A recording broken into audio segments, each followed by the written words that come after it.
जी नमस्कार, मैं हूं सुनील सिंह और आप देख रहे हैं आजाद सिपाही। इस वक्त हम आपको एक ऐसे शख्सियत से रूबरू कराएंगे जिन्होंने अंजन धाम पूरे मंदिर को एक विश्व के फलक पर उनकी पहचान दिलाने के मुहिम में शामिल है और पिछले 2 साल से लगातार मां अंजन महोत्सव का आयोजन करते आ रहे हैं। इस बार भी 10 जनवरी से मां अंजन महोत्सव का बीड़ा इन्होंने उठाया है। तो हमारे साथ दिवाकर पाठक जी हैं जो कि एक ज्योतिष विद्या के जाने माने जानकार हैं और इनसे ही हम सीधे बात करते हैं। दिवाकर जी, आजाद सिपाही में आपका बहुत बहुत स्वागत है। बहुत बहुत धन्यवाद। हम जानना चाहते हैं कि ये मां अंजन महोत्सव जो कि पिछले 2 साल से हम लोग सुन रहे हैं, मां अंजन महोत्सव बहुत ही भव्य तरीके से उसका आयोजन होते आ रहा है। ये कैसे आप इसकी शुरुआत किए और कहाँ से आपको ये प्रेरणा मिली कि मां अंजन धाम, जो कि एक जहाँ पर इसकी मान्यता है कि यहाँ पे खुद हनुमान जी जन्म लिए थे, और लेकिन फिर भी इसके बावजूद भी जो झारखंड में ये ऐसी जगह होने के बावजूद भी वो अपने पहचान नहीं बना पाई है जो उनको पहचान मिलनी चाहिए थे। तो पूरे हमें ये बताइए कि किस तरह से इस अंजन धाम को आप पहचान बनाने के लिए है और ये मां अंजन महोत्सव जो मना रहे हैं इसका क्या उद्देश्य है। जी, सभी को जय श्री राम, जोहार, प्रणाम। मां अंजन महोत्सव हम लोग स्वामी विवेकानंद जी के जयंती के शुभ अवसर पर इस कार्यक्रम को करते आ रहे हैं और मां अंजन गुफा में जब आप जाएंगे तो वहाँ पर आपको 365 तालाब मिलेंगे, 365 शिवलिंग मिलेंगे, 365 सखुआ का पेड़ मिलेंगे।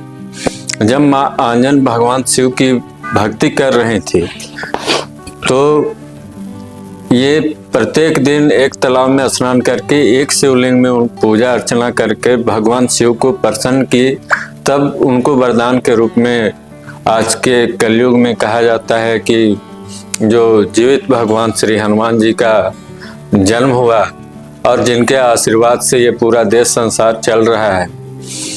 और मां अंजन धाम के परिसर में हनुमान जी का जो बाल्य रूप है वो कहीं आपको देखने को नहीं मिलेगा, सिर्फ हम लोगों के अंजन धाम में ही यह स्वरूप उनका देखने को मिलेगा। और अगल बगल जितने भी साक्ष्य हैं हमारे, सभी रामायण महाभारत काल से जुड़े हुए हैं। आप के सभी दर्शकों से और सभी से आग्रह है कि इस बार 12 जनवरी को जरूर आएं। जी, ये 10 जनवरी और 12 जनवरी को कौन सा कार्यक्रम, किस तरह का आयोजन हो रहा है और इसमें कौन कौन से लोग शामिल होंगे, कहाँ कहाँ से साधु महात्मा आएंगे, थोड़ा इनके भी डिटेल्स आप बता दीजिए। जी, यह कार्यक्रम हम लोगों का 10 जनवरी प्रातः 8 बजे से प्रारंभ हो जाएगा। ये अखंड हरि कीर्तन हम लोग 48 घंटे का करेंगे, जिसमें झारखंड, बिहार, बंगाल, उड़ीसा के तमाम कीर्तन मंडली आएंगे और ससमय कीर्तन करेंगे। लगातार 48 घंटे का यह कीर्तन होगा और इसमें विशेष रूप से हम लोग और भी राज्यों से कलाकार को बुलाने की और उन लोगों से बातचीत जारी है और सभी से आग्रह है। और वो लोग जिनका कार्यक्रम मिल गया है, लगभग 48 घंटों का कार्यक्रम हम लोगों का पूरा हो चुका है। जी, तो ये कलाकार आएंगे, साधु महात्मा आएंगे और विशिष्ट अतिथि या जो और भी मुख्य अतिथि में किन किन लोगों को आप लोग निमंत्रण दे रहे हैं। इस बार गुमला जिला में आदरणीय प्रधानमंत्री के जी का जब आगमन हुआ तो आंजन धाम के उद्बोधन से गुमला, लोहरदगा, सिमडेगा के सभी राम भक्तों में काफी उत्साह है उस उद्बोधन के बाद।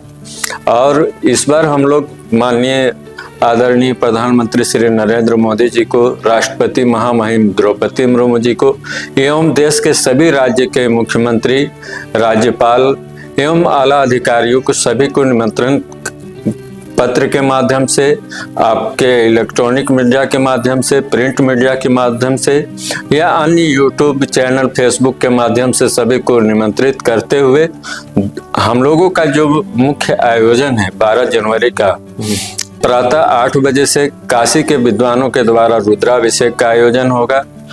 11 बजे से यूपी बिहार से आए हुए कलाकारों के द्वारा भजन का कार्यक्रम होगा और सुंदरकांड का पाठ होगा। और दोपहर 3 बजे का जो समय है, हम लोग जो भी जिस भी माध्यम से वहां पर जुड़ सकते हैं या जुड़ेंगे, सभी लोग एक साथ लाखों की संख्या में हम लोग सामूहिक रूप से हनुमान चालीसा का पाठ करेंगे और उसके बाद आरती होगी और आरती के बाद हम लोग कार्यक्रम का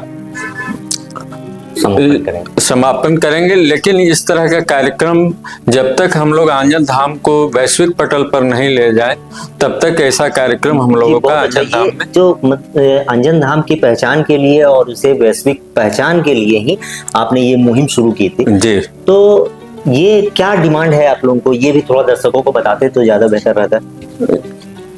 हम लोगों का केंद्र और राज्य सरकार से ये मांग है कि आंजन धाम के बगल में हमारा बाबा टांगीनाथ का मंदिर है, जहाँ पे भगवान परशुराम जी का फरसा गड़ा हुआ है।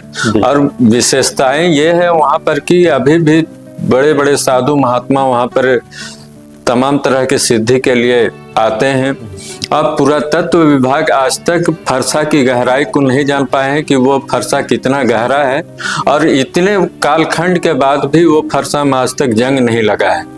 उसके बगल में केतुका धाम है, सीरा सीता धाम है, नागफेनी महाप्रभु हैं, कुराम्बे महाप्रभु हैं, भगवान विश्वकर्मा के द्वारा निर्मित खकपर्ता मंदिर है, नागफेनी महाप्रभु का मंदिर है, हापा मुनि महामाया का मंदिर है। और इन सभी जगहों पर यहाँ पर के लोगों कम जो भी कामना से लोग जाते हैं, सभी की मन्नतें पूरी होती है। और इन सभी प्राचीन धरोहर को हम लोग अगर जोड़कर एक पर्यटन कॉरिडोर के रूप में बना दिया जाए और पर्यटन को हम लोग बढ़ावा दे देते, स्थानीय रोजगार के साथ साथ पूरे देश को और राज्य को राजस्व की प्राप्ति होगी और रोजगार का सुनहरा अवसर मिलेगा लोगों को। और इसके साथ साथ जितने भी राम भक्त हैं और जो हनुमान जी के भक्त हैं या जो सनातन प्रेमी हैं, सभी लोग एकजुट रहने की भी अभी बहुत आवश्यकता है हमारे देश को, हमारे समाज को।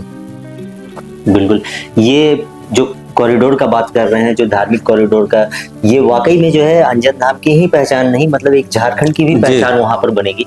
तो ये इनके दिवाकर जी का जो डिमांड है कि वहां पर एक धार्मिक जो अंजन धाम कॉरिडोर है, जहां अगल बगल आजू बाजू जितने भी धार्मिक स्थल हैं, उन सभी धार्मिक स्थलों को जोड़ा जाए और उसे डेवलप किया जाए, ताकि पर्यटन को भी बढ़ावा मिलेगा और एक धार्मिक भावनाएं भी वहां पर जो है कि सभी जो लोग हैं जो सनातन धर्म को मानते हैं, उनके लिए एक दर्शनीय स्थल के रूप में भी इसकी पहचान बन पाएगी। तो ये तो पूरे आयोजन सब कुछ संपन्न, मतलब अच्छी तरीके से हो जाए, यही कामना करते हैं। आप हमारे साथ बातचीत करने के लिए आए, इसके लिए बहुत बहुत धन्यवाद। आप तो सभी को बहुत बहुत ऐसे धन्यवाद। और भी जो कुछ खास खबरें होंगी, हम आपको इन खबरों से रूबरू कराते रहेंगे। आप बने रहिए हमारे साथ, देखते रहिए आप सिपाही। धन्यवाद।